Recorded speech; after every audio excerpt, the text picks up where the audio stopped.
किसान और उसकी पत्नी की कहानी। एक बार की बात है, किसी गांव में एक किसान अपनी पत्नी के साथ रहता था। किसान तो मेहनती था, लेकिन अक्सर वह अपनी पत्नी के कामों में अक्सर कोई ना कोई कमी निकालता रहता था, जिसको लेकर अक्सर किसान और उसकी पत्नी में नोकझोंक होया जाया करती थी। एक दिन की बात है, हमेशा कि किसान ने अपनी पत्नी से कहा, तुम आलसी हो गई हो, अब तो तुम धीरे धीरे सुस्त रूप से काम करती हो, तुम अपना समय खराब करती हो और घर के कामों को लेट करती हो। रोज रोज ऐसी बातें सुनकर किसान की पत्नी पति से ऐसे शब्दों में नाराज हो गई और बोली, आप गलत हो जो रोज रोज ऐसे बातें मुझे सुनाते हो। यदि ऐसा है तो आप कल से घर पर रहो और मैं उसके बदले में खेती की काम करूंगी, वहाँ आपका काम करूंगी। क्या आप घर पर रहकर मेरा काम करेंगे? पत्नी, ऐसी बात है? सुनकर किसान ने बहुत अच्छे से कहा, ये तो बहुत अच्छी बात है, मैं करूँगा। एक दिन तुम खेत में काम करोगी तो पता चल जाएगा कितना मेहनत करना पड़ता है। फिर इसके बाद पत्नी ने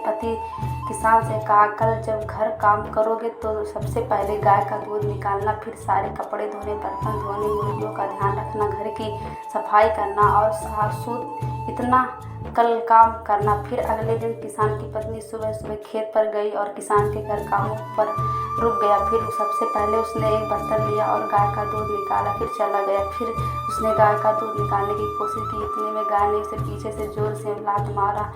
वह खड़ा होकर गिर पड़ा।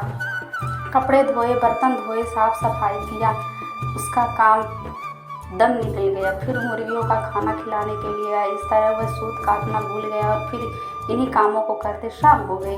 फिर शाम को जब पत्नी खेत से लौटी आई तो किसान को शर्म आया, सिर झुका दिया, जिसे देखकर उसकी पत्नी अब समझ गई कि उसके पति को सबक मिल गया। फिर दोनों अपनी पत्नी को कोई गलती नहीं दिखाई दिया और फिर दोनों हंसी खुशी साथ रहने लगे। अगर वीडियो अच्छी लगे तो मेरे चैनल को सब्सक्राइब ज़रूर करें मेरे दोस्तों, और बेल आइकन को प्रेस करना ना भूलें। धन्यवाद।